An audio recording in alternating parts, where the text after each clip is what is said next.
मुलांनो, आज आपण आत्मकथन निबंध पाहणार आहोत की आत्मकथनाचा निबंध कशा प्रकारे लिहायचा असतो किंवा ती लिहिताना कोणकोणती काळजी याआधी आपण पाहिलेलं आहे, परंतु तरीसुद्धा एकदा रिव्हिजन पुनरावर्तन म्हणून पुन्हा एकदा पाहूया की कशा प्रकारे आत्मवृत्त लिहिताना, आत्मकथन लिहिताना मनोगत विविध शब्द उपयोग केले जातात की आत्मवृत्त, आत्मकथन, मनोगत, कैफियत, कहाणी, मी बोलतोय, अशा प्रकारचे विविध शब्द आत्मकथन या निबंधामध्ये वापरलेले जातात.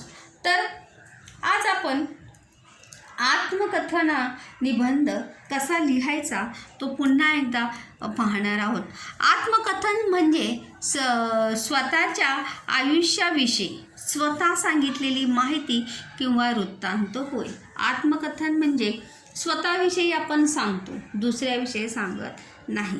आत्मा म्हणजे स्वतः आणि वृत्त म्हणजे सांगणे आणि कथन म्हणजे सुद्धा काय, सांगणेच. तर त्यामुळेच त्याला काय म्हणतात, आत्मकथन असे म्हणतात. आत्मकथनात आपण सजीव किंवा निर्जीव वस्तू, तर आत्मकथन जे आहे ते सजीव आणि निर्जीव या दोघांचंही असतं. सजीव वस्तू सजीव तर बोलूच शकतात, माणसं तर आपण तर बोलतोच, परंतु निर्जीव वस्तूंचं सुद्धा आत्मवृत्त आपल्याला लिहिण्यासाठी येत असतं. झाडं पण सजीव आहेत, कारण की झाडांना जगण्यासाठी पाण्याची, सगळ्याची, उष्णतेची, उन्हाची, सूर्यप्रकाशाची आवश्यकता असते. परंतु झाड बोलू शकतं का, नाही. पुस्तक बोलू शकतं का, नाही. बाग बोलू शकतं का, नाही. सूर्य बोलू शकतो का, नाही. परंतु तरीसुद्धा आपण अशा व्यक्तींच्या जागी स्वतःची कल्पना करून त्यांचं आत्मवृत्त, त्यांची कैफियत, त्यांची कहाणी आपण त्यांच्या माध्यमातून, त्यांच्या शब्दातून सांगण्याचा प्रयत्न करत असतो. म्हणजे सजीव अथवा निर्जीव वस्तू स्वतः खुद वो हमसे बात कर रहे हैं, हमसे संवाद कर रहे हैं, ऐसी कल्पना हम करते हैं. ऐसी कल्पना हम करते हैं कि सही में सूर्य बोल रहा है, सही में पुस्तक बोल रहा है, सही में ब्लैक बोर्ड बोल रहा है. ऐसी कल्पना करते हुए हम उस आत्मवृत्त को लिखते हैं. या निबंधाचे लेखन प्रथम पुरुषी एकवचनी असावे. प्रथम पुरुषी एकवचनी यानी जिसे हिंदी इंग्लिश में कहते हैं आय, मैं, मी या सर्वनामाचा उपयोग जो आहे त्या ठिकाणी आपण करायचा असतो. त्याला म्हणतात प्रथम पुरुषी एक. देखिए, लिखने के लिए सबसे इजी अगर कोई निबंध प्रकार है तो वो है आत्मकथन. अपन खूब जर वाक्य बनवली तो बहुत अच्छे से, सहजता से हम आत्मवृत्त जो है वो लिख सकते हैं. माणसाप्रमाणे निर्जीव वस्तूंनाही सुख दुःखे असतात. मनुष्य की तरह निर्जीव वस्तु का ही सुख दुख होते, लेकिन वो बोल नहीं पाते, बता नहीं पाते, और उनकी तरफ से एज अ प्रतिनिधि, एज अ रिप्रेजेंटेटिव हम उनकी जगह पर खुद को रखते हुए, वैसी कल्पना करते हुए हम उनका क्या लिखते हैं, आत्मवृत्त लिखते हैं. सुख यासारख्या भावना असतात, उनकी भी भावनाएं होती है, उनका भी मन होता है, त्यांच्यासुद्धा भावना असतात.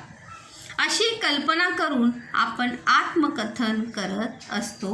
और ऐसी कल्पना करते हुए हम आत्मवृत्त या आत्मकथन जो है वो लिखते हैं. क्योंकि आत्मकथन में निर्जीव जो वस्तु है, जो घटक है, वो स्वयं तो कभी बोल नहीं सकता है. तो एज अ रिप्रेजेंटेटिव या खुद को उस वस्तु की जगह पे, प्राणी की जगह पे, घटक के जगह पे हम अपने आप को वहाँ पे रखते हैं और लिखते हैं. तर पाहूया, आत्मकथन करताना या गोष्टी लक्षात घ्याव्यात. आत्मलेखन करताना प्रथम पुरुषी मी या सर्वनामाचा उपयोग करावा. सबसे पहले लिखना चाहिए कि हो मी पुस्तक बोलत आहे.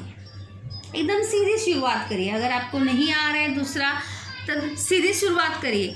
हो मी काय बोलत आहे, हो मी पुस्तक बोलत आहे, हो मी बाग बोलतोय, हो मी फळा बोलतोय, हो मी शाळा बोलते. इस प्रकार से शाळा स्त्रीलिंगी है, इसीलिए वहाँ पे क्या आना चाहिए, बोलते. तर आत्मलेखन करताना मी या प्रथम पुरुषी सर्वनामाचा उपयोग आपण करावा. त्यानंतर दुसरा पॉइंट आहे बघा की लेखन करताना ती व्यक्ती किंवा वस्तू आपण आहोत अशी कल्पना करून लेखन करावे. जब हम किसी का भी आत्मवृत्त लिखते हैं तब हमें ये याद रखना चाहिए कि वो व्यक्ति अथवा वस्तु कौन है, हम स्वयं हैं. और ऐसी कल्पना करते हुए उसका लेखन हमें करना है कि अगर हम ये वस्तु होते, अगर सही में हम किताब होते तो हमें कितना दुख होता, हमारी सोच क्या होती, हम क्या सोचते. ये ऐसी कल्पना हमें उस व्यक्ति के जगह पर, उस वस्तु के जगह पर खुद को रखते हुए हमें वो कल्पना, देखो मैं पूरी तरह से आपको हिंदी में बता रही हूँ ताकि आपको लिखने को आए. तो हमें वो कल्पना जो है खुद करनी है कि सही में मुझे क्या दुख होता, अगर मैं किताब होता तो मुझे क्या दुख होता, अगर मेरे पेज कोई मोड़ देता, कोई फाड़ देता तो मुझे क्या तकलीफ़ होती, अगर मैं पेड़ होता तो मुझे काट देता, कुल्हाड़ी से मेरे ऊपर घाव कर देता तो मुझे कितनी तकलीफ़ होती, मैं क्या सोचता लोगों के बारे में. तो ये सभी भावनाओं को, विचारों को हमें उसके जगह पे रख कर खुद को व्यक्त होना है उसके रूप में. लेखन करताना अपन ये बात देखो, ये बहुत ही ज़रूरी पॉइंट है कि लेखन करते हुए वो व्यक्ति, वो वस्तु हम स्वयं हैं. जब तक आप वैसी कल्पना नहीं करेंगे तब तक आपके निबंध में जान नहीं आएगी. शुरुआत में ही मैंने आपको बताया था कि आपला निबंध जो आहे बोलला पाहिजे. जब आपका निबंध कोई पढ़ता है तो सही में वो निबंध पढ़ने वाले को लगना चाहिए कि हाँ वो व्यक्ति वो मेरे साथ बोल रहा है. इतनी प्रभावी तरीके से हमें उसका लेखन करना चाहिए. और वैसा लेखन हम तभी करेंगे जब ऐसी कल्पना हम करेंगे कि यस आई एम ही या yes I am she, yes मैं ये हूँ. लेखन करताना आपण वाक्यप्रचारांचा तसेच म्हणींचा योग्य त्या ठिकाणी आपण उपयोग करू शकतो. अपने निबंध को प्रभावी, आकर्षक, मनोरंजक बनाने के लिए आप ज़रूर आवश्यकता के अनुसार जो है वहाँ पर मुहावरों का यूज़ जो है वहाँ पर कर सकते हैं, कहावतों का यूज़ कर सकते हैं. बस कहावतें अपनी उस टॉपिक से रिलेटेड हो, कुछ भी मुहावरे वहाँ पे यूज़ करने नहीं है. आत्मवृत्त लिहिताना त्या व्यक्तीच्या किंवा वस्तूच्या भावभावना आपण स्वतः अनुभवल्या आहेत अशा स्वरूपात व्यक्त कराव्यात. उस जैसे अभी मैंने शुरुआत में ही कहा कि किसी का भी जब हम आत्मवृत्त लिखते हैं, चाहे वो सजीव हो, निर्जीव हो, व्यक्ति हो, पशु हो, पक्षी हो, प्राणी हो, उसकी भावनाओं को हमने खुद अनुभव किया है. जब तक हम ऐसे कल्पना नहीं करेंगे, उसकी जगह पर हम अपने आप को नहीं रखेंगे, तब तक एक प्रभावी आत्मवृत्त हम कदापि भी लिख सकते नहीं. तो उसी स्वरूप में वो व्यक्त होने चाहिए. एकदम आकर्षक तरीके से उसे लिखिए. मैं हिंदी में इसे बता रही हूँ ताकि तुमच्या लक्षात यायला पाए. देखिए 8 नंबर का हमारा सवाल है. लास्ट टाइम जब हमने वैचारिक मैंने बताया था कि निबंध लेखन जब हम कर रहे हैं तो मैंने बताया था कि आत्मकथन first reference, second reference is वैचारिक एंड थर्ड रेफरेंस इज प्रसंग लेखन. तो आपका फर्स्ट रेफरेंस तैयारी जो है आपकी आत्मवृत्त की होनी चाहिए क्योंकि आप उसमें अच्छे से एक्सप्रेस हो सकते हैं. आत्मकथनात आकर्षक सुरुवात तसेच मध्य व शेवट विषयानुसार करावा। और आत्मकथन में भी ये बहुत आवश्यक है कि शुरुआत जो है वो कैसी हो, आकर्षक हो, उसका मध्य और शेवट विषय के अनुसार ही होना चाहिए, क्योंकि अगर विषय के अनुसार नहीं होगा तो हमारा आत्मवृत्त क्या होगा, गलत होगा। आत्मकथनात आपण संवाद रूपात सुद्धा लिहू शकतो। संवाद रूपात म्हणजे हो, मला तुमच्याशी बोलायचं आहे, बोलशील का रे माझ्याशी, थोडा वेळ देशील का माझ्यासाठी, मी तुझा जास्त वेळ घेणार नहीं, यालाच म्हणतात संवाद। संवाद यानी एक बोला दूसरा बोला ऐसा नहीं। संवाद रूपात मतलब जैसे मानो वहाँ पर किसी की बातचीत चली है, जब हम बातचीत करते हैं मम्मी पापा के साथ, फ्रेंड के साथ, तो हम ऐसा लिखते हैं क्या, राकेश ने बोला, संदीप ने बोला, रेश्मा ने बोला, ऐसा हम बोलते हैं क्या, नहीं। तो उसी प्रकार से हो, मला तुमच्याशी बोलायचं आहे, वेळ आहे का तुमच्याकडे, मी तुमचा जास्त वेळ घेणार नाही, फक्त मनातलं साचलेलं किंवा जो मेरे मन में जो भाव है वो मैं बस आपके सामने व्यक्त होना चाहता हूँ। इस तरह से उसे कहते हैं संवाद रूप में। आत्मकथनात काल्पनिकतेला वाव असतो। आत्मकथन में काल्पनिकता यानी उसमें सब काल्पनिक ही होता है। काल्पनिकता मुझे वास्तवता होती है क्या, नहीं, क्योंकि वो वस्तु को उस व्यक्ति के जगह पर हम अपने आप को रखते हैं और वैसी कल्पना हम करते हैं, इसलिए वाव असणे म्हणजे संधी असणे, हम उसमें भरमसाठ अपन लिहू शकतो। वहाँ पर वाह म्हणजे जैसे मैंने कहा कि आत्मकथन में आप अपने विचारों को अपने शब्दों में बहुत ही अच्छे से पिरोकर लिख सकते हैं, बस वैसी भाव आपको लाने की आवश्यकता आहे। जर तुमच्या मनामध्ये त्या व्यक्तीविषयी वस्तूविषयी जर भाव निर्माण झाला तर नक्कीच ज़रूर आप एक अच्छा आत्मवृत्त ज़रूर लिख सकते हैं। ये सभी चीज़ें जो है वो ध्यान में रखनी है कि हमें उस व्यक्ति या वस्तु के जगह पर अपने आप को रखना है। क्या हम क्या महसूस करते, भाई मैं ये होता तो मैं क्या महसूस करता, मुझे क्या तकलीफ़ होती, मुझे क्या दुख होता, मुझे क्या खुशी होती, मैं क्या सोचता, मैं क्या करता। ये सभी चीज़ें जो है हमें उस व्यक्ति के या उस घटक के बारे में सोचकर हमें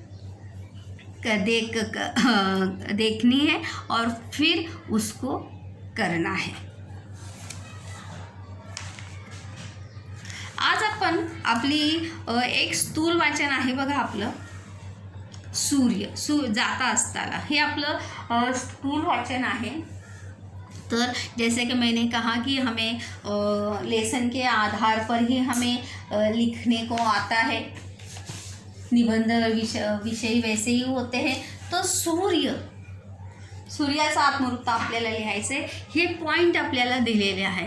तर आपण सुरुवात कशी करणार आहोत, याची सुरुवात आपण कशी करणार, हो मी सूर्य बोलते, ओळखलत का मला, अरे मला ओळखणार नाही असं या जगात, या संसारात, या विश्वात किंवा या पृथ्वीवर असं कोणीही नाही।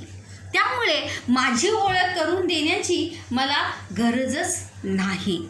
ज्यावेळी या पृथ्वीची निर्मिती झाली त्यावेळी माझी सुद्धा निर्मिती झाली। इस प्रकार से हम एक आकर्षक शुरुआत जो है वहाँ पर कर सकते।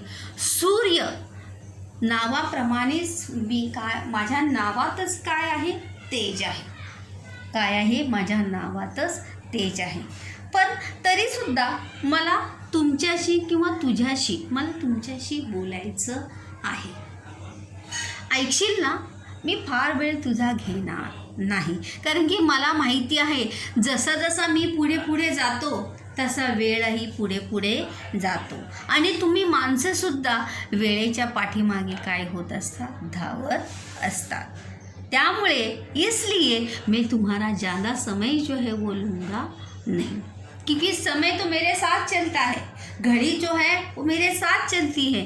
घडी अपने आप चलती है क्या? नाही, घड्याळ माझ्या तालावर नाचत असतं आणि प्रत्येक माणूस जो आहे तो घड्याळाच्या तालावर म्हणजेच माझ्याच तालावर नाचत असतो। तर ऐका तर माझी कहानी। आप यहाँ पर ये भी लिख सकते हैं कि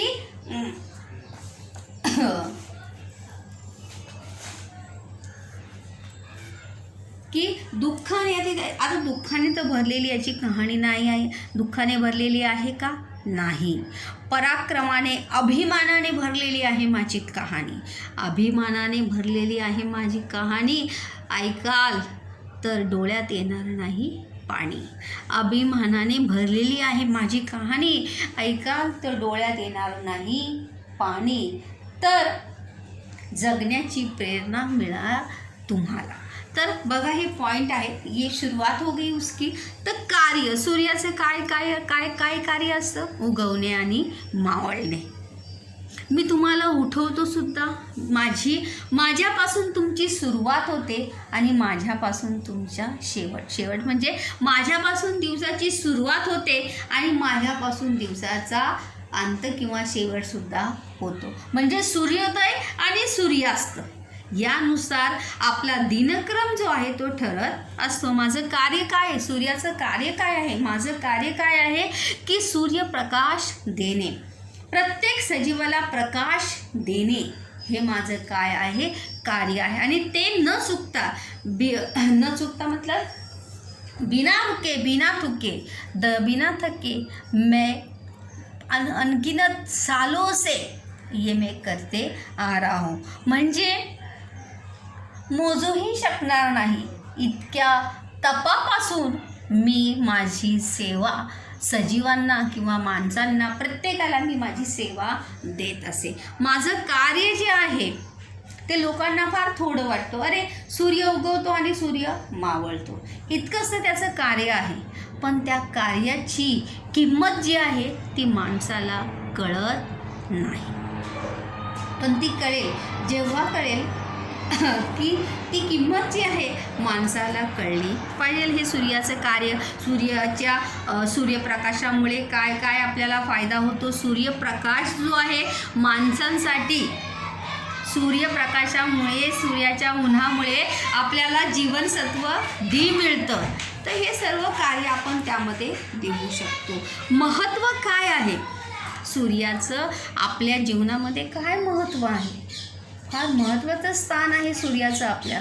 जर सूर्य नसेल तर काय होऊ शकतं? किती महत्त्वाचा घटक आहे पृथ्वीवरील सर्वात महत्त्वाचा घटक जो आहे तो कोण आहे? सूर्य आहे। अगर अत्यंत महत्वपूर्ण घटक अगर कोई होगा तो वो क्या है? सूर्य। महत्त्व काय आहे? झाडांना सूर्यप्रकाश मिळतो, माणसांना उष्णतेमुळे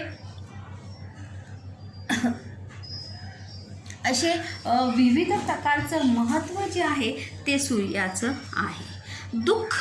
दुःख काय आहे की सूर्याच्या सूर्यामुळे जी उष्णता निर्माण होते, जे ऊन निर्माण होतं, ज्याप्रमाणे आपल्याला पावसाळा आवडतो, उन्हाळा, हिवाळा आवडतो, त्याप्रमाणे आपल्याला उन्हाळासुद्धा आवडला पाहिजे। कारण की प्रत्येक ऋतू जो आहे तो महत्त्वाचा आहे। आणि हे काय आहे? सूर्याचं दुःख आहे। सूर्याला लोक काय होतात? नावंसुद्धा ठेवतात की तळपतो, किती ह्या उन्हामुळे काय होतो? त्रास होतो त्याला। त्या सूर्याच्या उष्णतेपासून वाचण्यासाठी आपण छत्रीचा उपयोग करतो, विविध प्रकारच्या स्कार्फ याचा त्याचा उपयोग करत असतो। ते काय आहे? ते माझं दुःख आहे। म्हणजे मी स्वतः तापून या धरतीला काय देत असतो? उष्णता देत असतो। पण माझा जी तप्तता जी आहे ती कोणीही समजून घेत नाही।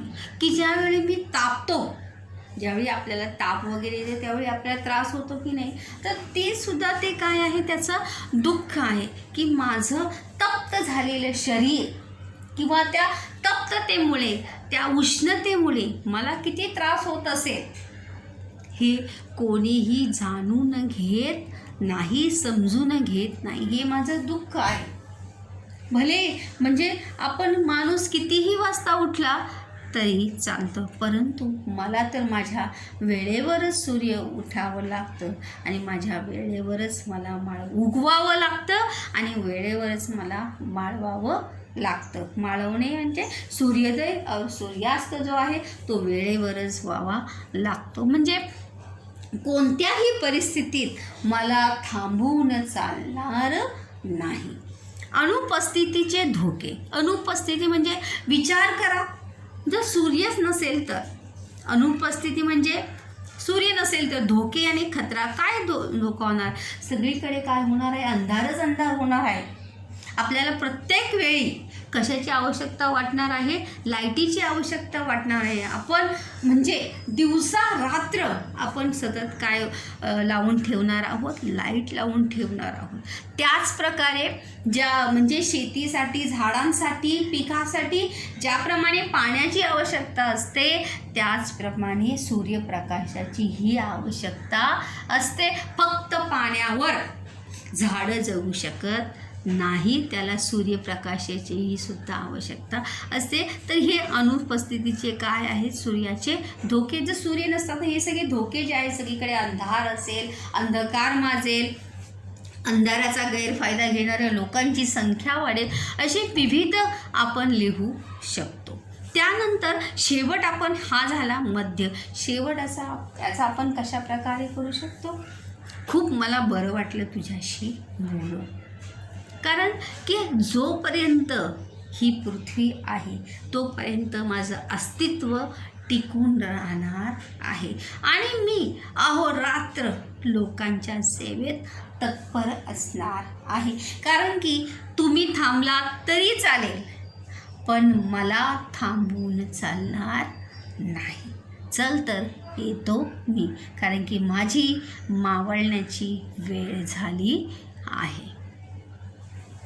तर अशा प्रकारे इस प्रकार से आप बहुत ही अच्छे तरीके से इस निबंध को जो है अपने पॉइंट उसमें ऐड करके हुए लिख सकते. आणि लिहिण्याचा देखो प्रयत्न ज़रूर करायचा. जितकं आपण जास्त लिहू तितकं जास्तीत जास्त हम जितना कम लिखेंगे उतनी गलतियाँ जब तक हम ट्राई नहीं करेंगे तब तक हमें आएगा नहीं. Try to best when will not succeed.